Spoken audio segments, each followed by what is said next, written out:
Welcome to the Genius Factory. Enjoy the video. You start by preparing the file, open After Effects, and create a composition that matches your project. Once done, import the audio file via File Import or drag and drop into the project panel. Next, drag the audio layer into the timeline and set the work area to the audio's length so you can preview only the segment you'll slow. Make sure audio is unlinked from any tempo-specific source. This prevents unintended time stretch artifacts during later steps. Now you apply the slowing. Right-click the audio layer, choose time stretch, and enter a value like 200 to make it 2 times slower. Lower values speed up. Alternatively, enable time remapping for manual control. Add keyframes and extend them to stretch sections selectively.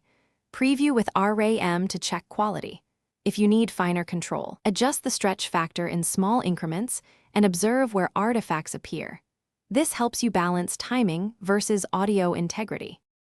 Finish by restoring natural pitch and exporting.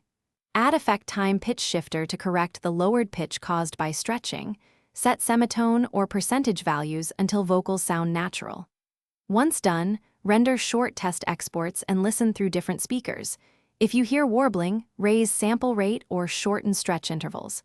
If artifacts persist, try smaller adjustments like 1/2 increments or export to an external editor, such as Audition for advanced algorithms. Troubleshooting tip: if playback glitches, purge RAM and re-render. This often clears transient errors. Thanks for watching. If you found this helpful, don't forget to like and subscribe.